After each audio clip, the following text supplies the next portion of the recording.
You're struggling with your urges again, aren't you? You want to watch porn, you want to masturbate, and you want to ruin your streak. It's tough, I get it. I know how hard it is. Wouldn't it be great if life was like a video game where you could just, level up and get stronger? Ding ding ding ding! Life is like that. In video games, you have two choices. You can either beat the challenge in front of you and level up, or you can die and lose a life. Every single time that you beat the challenge that reality has put in front of you by doing the right thing and getting better and staying strong, you have literally leveled up. You beat the challenge. However, if you don't, you lose a life. You don't die in reality, but you spend time doing something that you don't really care about, and this is effectively losing some of your life. So don't be a freaking noob and lose a life, alright? Beat the challenge, beat the urge, level up, and kick ass. Come on! So welcome to the Sacred Sexuality Project, where we help you live a higher expression of your sexuality. And today I wanted to talk about how to deal with fantasizing. I got a great question from this person named Fappletini. Here's what he said. Hi, I've been on a no-fap streak of about 17 days now, yay me, and decided to make this account to ask you this question because there's one thing for me that's been exceptionally hard for me to control. Fantasizing. I can stay away from porn by not clicking that juicy link, and I can stay away from masturbation by not grabbing my dick. Yet fantasizing just kind of sort of happens to me. I find myself spacing out at work, fantasizing about some girl I'd like to get jiggy with, until finally my consciousness kicks in, and I just sit there with an awkward boner. So my question is, what is the best way to deal with fantasizing? So Fappletini, first of all, great name, but I would never order that drink at a bar. Second thing is, I think I have a way that I can help you with this issue. But first, let's talk about why fantasizing isn't good in the first place. So it should be somewhat obvious. I mean, if you're trying to get over a pornography and masturbation addiction, it makes sense that you're not constantly running pornography in your brain, right? I mean, that's kind of a no-brainer. It's going to get in the way of your recovery. There's also another very significant reason as to why you shouldn't do this, and that is it objectifies women. And today I think the word objectification, especially towards women, has been said so much that it's kind of lost all meaning. So let me just do a couple of examples to kind of remind you why this matters. So what does objectification mean? Objectification literally means turning someone into an object. That is, robbing them of their personhood and turning them into something that has no intrinsic value, in a sense. It doesn't have any worth, it doesn't have any rights, it's not something that we need to show respect to. Along with this, it's also a scumbag thing to do. So think about that one friend that you had in college who was really an alcoholic, but since it was college, everyone just said, they partied hard. And this person on the weekends is always just looking for wherever they can go to get the most drunk. Whoever's going to get them the most drunk, that's where they're going to be at. So this is the person that would come over, drink all your beer, and as soon as you were out, would leave. They don't care about you. They don't really care about hanging out with you. They just want to use you. And that's them essentially objectifying you and turning you into this tool that they can use to get their fix. Everyone knows it's a scummy thing to do. So when you use a woman's image in that way, you're just using them so that you can get your fix. The thing is, they just don't know you're doing it, usually, and you can get away with it, kind of. But it still means you're kind of scummy. It's kind of like spiritual copyright infringement. You're taking their image without their permission and using it for your own perverse pleasure. It's not a good thing. Obviously, this can get in the way of having real, true romantic connections with women. So if you ever want to be with a real woman, then you need to stop fantasizing because that's putting up barriers to that. So these points hopefully are enough to convince you that you need to work on not fantasizing. So how do you do this? How do you stop yourself from fantasizing? Because, it's very hard to do. In my last video, I talked about how to deal with unwanted urges. And if you haven't watched that yet, I want you to go back and see that at some point because it's got really good information. But we're going to have to tweak the process a little bit here because we're not dealing with resisting an action, we're dealing with resisting thoughts. So what we're actually going to do is cue into step number 2 of that process I gave in the last video. the identifying of the urge. And we're going to open that up because there's a lot to that step that is very, very powerful. So in step number 2, it was all about identifying the urge. And I recommended that you name the urge. I also mentioned that in life coaching, we call these kind of voices in our heads, we call them gremlins. So that's what I'll refer to them as here. A gremlin is a voice in your head that tells you to do things that are not good for you. It's that voice in your head that's like, go ahead, just jerk off. And it'll give you like all the kinds of justification and rationale as to why you should do that. So what's interesting about gremlins is that they're actually there to protect us. That we've developed them as a way to cope, and they originally served some sort of purpose that helped us out. So, for example, I have a gremlin that tries to get me to play video games all the time. I've been a huge gamer my whole life, and I absolutely love video games. But the thing was that they started getting in the way of me, getting stuff done that I needed to. So, what was this gremlin trying to protect me from? Well, he was trying to protect me from my feelings of non-fulfillment. Because think about it, when you play video games, it creates the sense that you are getting better and that you are improving and that you're making progress. So when I wasn't making progress in my life the way that I wanted to, I had to lean on video games. I had to get good at video games because, when you're owning noobs and, you're kicking ass and stuff, like you get this feeling of like accomplishment. You're like, yeah, I'm doing good. So when I would have those feelings of discontent, that gremlin would try to protect me from those feelings by telling me to go play video games.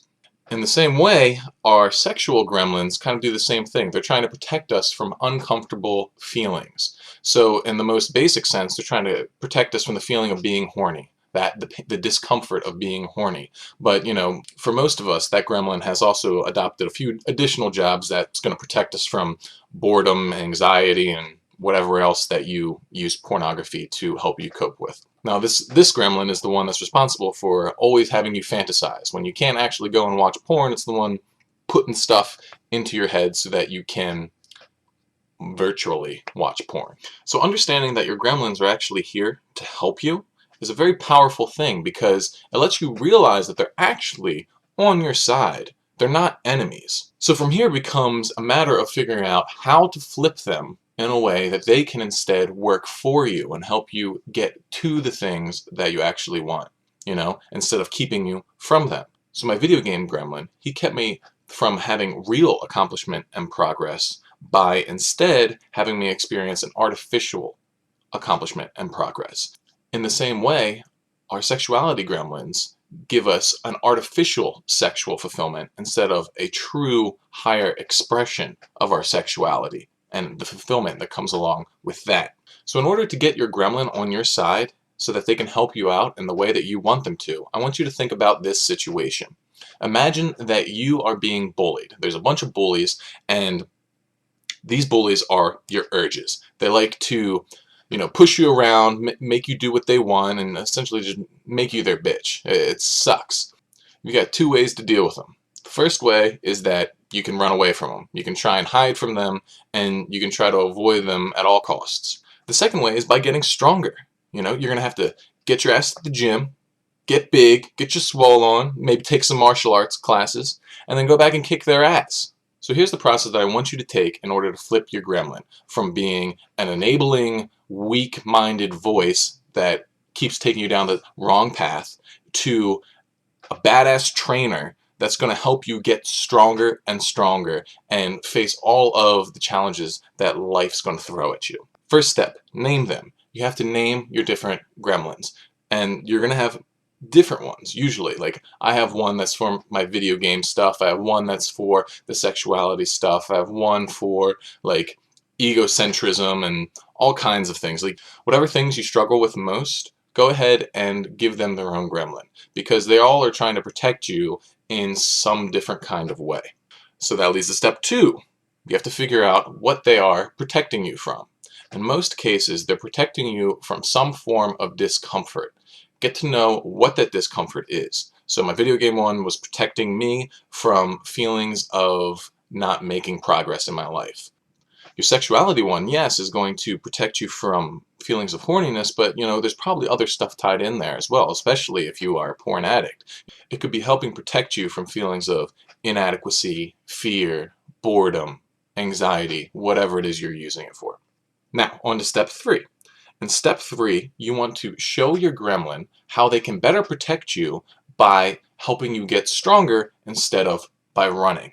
So with my video game gremlin, I showed him how instead of helping me level up in video games, he can help me level up in life. This is where the whole concept that I shared with you in the intro came from, is learning how to flip this gremlin. And it has been tremendously powerful in helping me take care of the things that are leveling me up and moving me towards the places that I actually want to be. You can flip your sexuality gremlin in the same way, because think about it. Sex is all about connection. And when we engage in pornography and masturbation and fantasy, really, we get disconnected from the real world around us. It takes us into this fantasy world that is so far removed from reality that it's just mind-boggling. So you can use your sexuality gremlin when you flip him to help train you to be in the moment. And a lot of times, they might test you. Your gremlin might test you. They're going to push you. It's going to be hard for you to resist, but the thing is, it's going to be making you stronger. It's like going to the gym. If you just lift super light weights, you're not going to get stronger.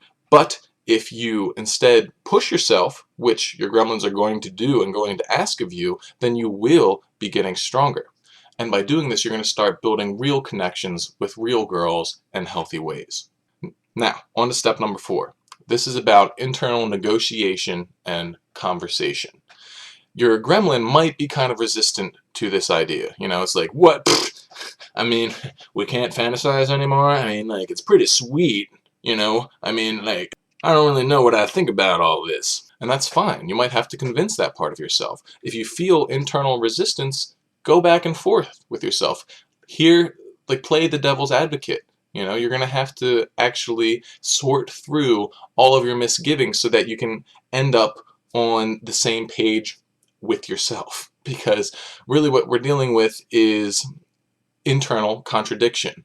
One part of us wants to get away from porn, get away from fantasizing and all this stuff, but then other part of us wants to hold on to it. So you got to win over that side. So once you've flipped your gremlin so that they can help you out in the way that you want, here's what you're going to want to do.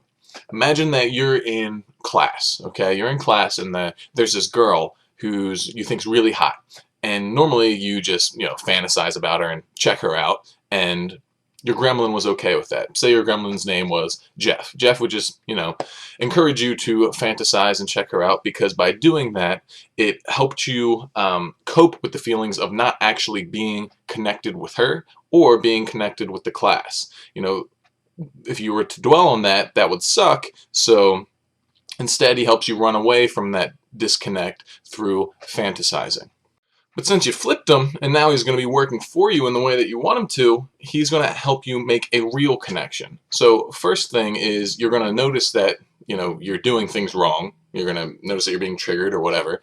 And then you're going to tune in to what you're doing. Tune into reality. Because like I said, sexuality gremlins are usually all about connection. So the first thing you're going to do is connect with what's around you. Class. You're in class. So actually trying to listen and pay attention is obviously better than just fantasizing. And then in order to help strengthen you, Jeff will allow there to still be a temptation, an urge to fantasize, an urge to check that girl out. But by having him on your side as your trainer to make you stronger, overcoming that resistance is going to increase the power of your willpower muscles. Furthermore, Jeff will push you to go and form a real connection, to actually go talk to that girl, to treat her like a human being instead of like an object that you can use for your own sexual gratification.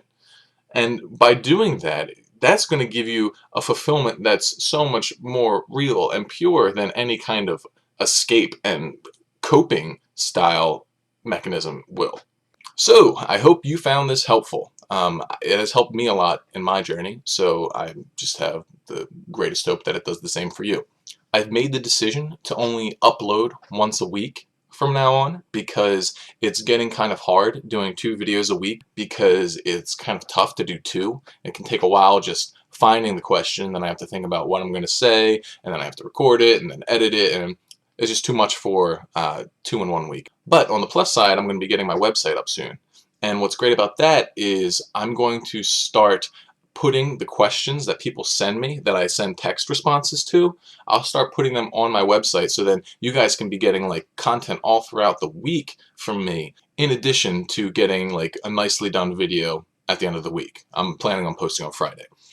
Also, you want to make sure that you remember to upvote, subscribe, and do all that other sweet stuff that helps other people see these videos and get help as well.